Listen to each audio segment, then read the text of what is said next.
Assalamualaikum warahmatullahi wabarakatuh. Anak-anakku kelas 4 yang Pak Guru sayangi, mari kita mulai pembelajaran pada hari ini, yaitu IPS tema 7 subtema 1. Kita mulai dengan ucapan Bismillahirrahmanirrahim, dengan harapan mudah-mudahan pembelajaran pada hari ini bersama ridha Allah Subhanahu wa taala. Amin ya rabbal alamin. Nah, anak-anakku, pada pertemuan sebelumnya kita sudah membahas tentang kekayaan sumber daya alam yang Allah berikan kepada bangsa Indonesia ini yang sangat melimpah ruah. Dan untuk tema 7 kita akan membahas tentang keberagaman masyarakat Indonesia. Adapun tujuan pembelajaran kali ini yaitu agar kalian dapat memahami bahwa perbedaan merupakan rahmat dari Allah Subhanahu wa taala untuk memperkuat bangsa Indonesia ini. Dalam sebuah bingkai semboyan bangsa Indonesia yaitu Bhinneka Tunggal Ika. Walaupun berbeda tetap satu jua. Sehingga kalian dapat hidup rukun, damai dimanapun kalian berada. Walaupun kalian berbeda agama, bahasa, budaya, adat istiadat dengan teman kalian, dengan sahabat kalian, dengan tetangga kalian dimanapun saja berada. Indonesia memiliki ribuan pulau, sehingga masyarakat Indonesia memiliki banyak keberagaman, seperti keberagaman suku bangsa, keberagaman bahasa, keberagaman agama, budaya, dan banyak lagi keberagaman yang lainnya. Kemudian faktor yang mempengaruhi keberagaman masyarakat Indonesia yang pertama yaitu faktor letak strategis wilayah Indonesia. Yang kedua yaitu kondisi negara kepulauan, dan faktor yang ketiga yaitu perbedaan kondisi alam. Faktor yang keempat yaitu keadaan komunikasi dan transportasi. Faktor yang keenam yaitu penerimaan masyarakat terhadap perubahan. Keberagaman masyarakat Indonesia untuk faktor yang pertama yaitu letak strategis wilayah Indonesia. Perlu kita ketahui bersama bahwa Indonesia menjadi jalur perdagangan internasional karena Indonesia ada di antara dua samudera, yaitu Samudra Indonesia dan Samudra Pasifik. Kemudian selain itu, Indonesia juga diapit oleh dua benua, yaitu benua Asia dan Australia. Kemudian faktor yang kedua yaitu Indonesia merupakan negara kepulauan, sehingga secara fisik mereka berpisah. Dengan sebab itulah akan ada timbul perbedaan kebiasaan, adat istiadat, dan juga budaya pada setiap pulau. Sehingga inilah yang menjadi penyebab masyarakat Indonesia beragam sesuai dengan pulaunya masing-masing. Dan tentunya kebiasaan juga tergantung kepada pulau masing-masing. Inilah yang membedakan keberagaman antar pulau yang satu dengan yang lainnya. Selanjutnya, faktor keberagaman masyarakat Indonesia yang ketiga yaitu perbedaan kondisi alam. Perbedaan kondisi alam menjadi faktor keberagaman masyarakat Indonesia karena kebiasaan masyarakat dipengaruhi oleh lingkungan alam.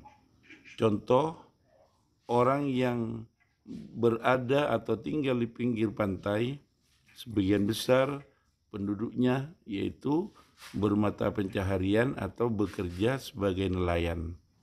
Ada juga bekerja sebagai pembuat garam, rumput laut, dan lain sebagainya.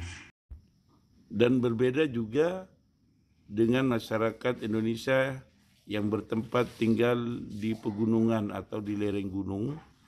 Mereka sebagian besar bekerja sebagai tukang kebun atau berkebun. Karena di dataran tinggi memiliki suhu yang dingin sehingga sangat cocok untuk bercocok tanam seperti tanaman sayuran, palawija, teh, kopi, dan lain sebagainya. Kemudian faktor berikutnya yaitu keadaan transportasi dan komunikasi menjadi faktor keberagaman masyarakat Indonesia.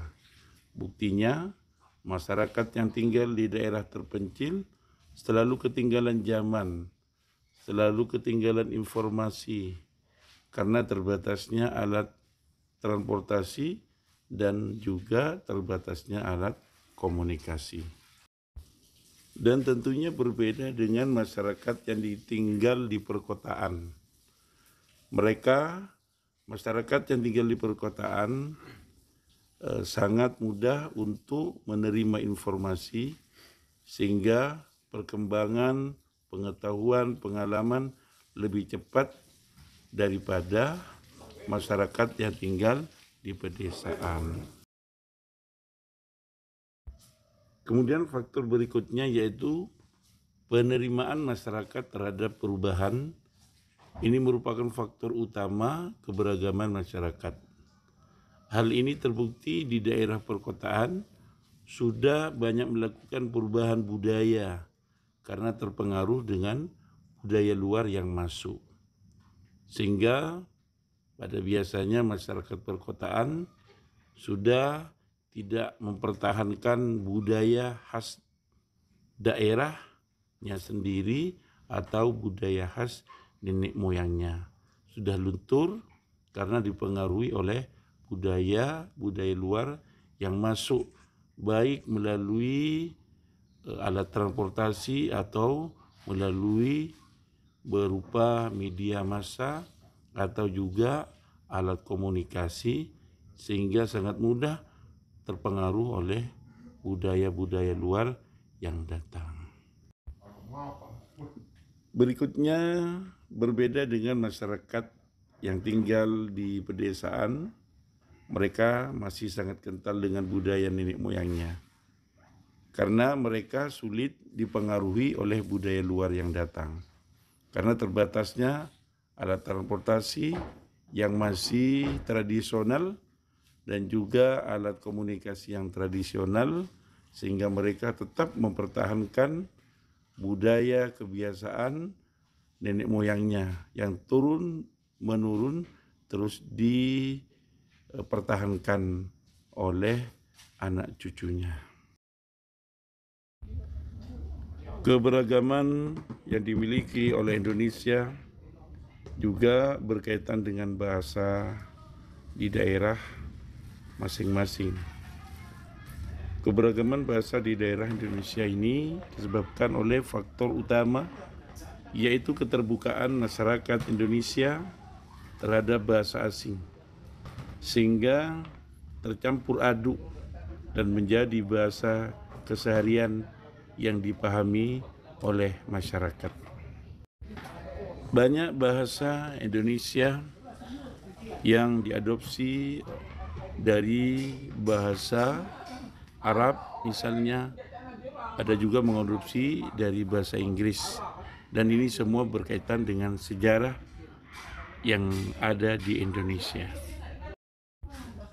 Menurut sejarah bangsa Indonesia, bahwa bangsa Indonesia ini dimasuki oleh para saudagar Arab pada zaman dahulu, sehingga banyak bahasa Indonesia yang diadopsi dari bahasa Arab. Salah satu contohnya yaitu salat. Salat ini merupakan bahasa Arab yang sudah biasa diungkapkan oleh masyarakat. Kemudian adil juga termasuk bahasa Arab yang sudah menjadi kebiasaan dalam kalimat yang kita ucapkan setiap hari dalam kehidupan sehari-hari kita. Kemudian ahli juga termasuk bahasa Arab. Bakhil yang artinya pelit, ya, faidah yang artinya itu manfaat, juga diambil dari bahasa asing yaitu bahasa Arab. Selanjutnya, Indonesia juga pernah dijajah oleh bangsa asing yaitu bangsa Inggris, sehingga banyak masyarakat yang membiasakan diri berkomunikasi dengan temannya yaitu menggunakan bahasa Inggris, dan itu sudah menjadi bahasa komunikasi setiap hari. Salah satu diantaranya yaitu stop. Jadi ketika kita mau mengatakan bahwa berhenti, maka teman kita mengatakan stop. Nah, ini padahal bahasa Inggris, tapi sudah menjadi kebiasaan kita komunikasi setiap hari. Kemudian problem, ya, mohon maaf saya punya problem, ya, artinya saya punya masalah. Nah, ini sudah menjadi kebiasaan masyarakat. Kemudian ketika kita melakukan kesalahan, mohon maaf atau sorry, maaf. Ini bahasa Inggris. Atau juga ketika kita diajak makan malam, ayo dinner. Nah, ini bahasa Inggris juga. Dan masyarakat sudah memahami, dan ini yang telah diterima oleh masyarakat untuk dijadikan bahasa komunikasi setiap hari. Nah, anak-anakku yang Pak Guru sayangi, itulah tadi penjelasan beberapa keberagaman masyarakat Indonesia. Oleh karena itu, Pak Guru simpulkan pada akhir pertemuan kali ini bahwa Indonesia memiliki keberagaman yang sangat luar biasa dari Sabang sampai Merauke, dan Pak Guru berharap kalian semuanya dapat hidup rukun dimanapun kalian berada, walaupun kalian bersama orang yang berbeda agama, berbeda suku, bahasa, dan lain sebagainya, sehingga Indonesia akan tetap jaya, Indonesia akan tetap kuat, Indonesia akan tetap damai, dan kalian akan hidup damai, tentram dimanapun kalian berada. Amin ya rabbal alamin. Oleh karena itu, ciptakanlah kerukunan kalian dalam kehidupan sehari-hari. Nah, anak-anakku yang Pak Guru banggakan, hanya ini yang dapat Pak Guru sampaikan pada pertemuan pada pagi hari ini. Pak Guru akhiri dengan ucapan alhamdulillahirabbil alamin. Wallahul muwaffiq ila aqwamit thoriq. Assalamualaikum warahmatullahi wabarakatuh.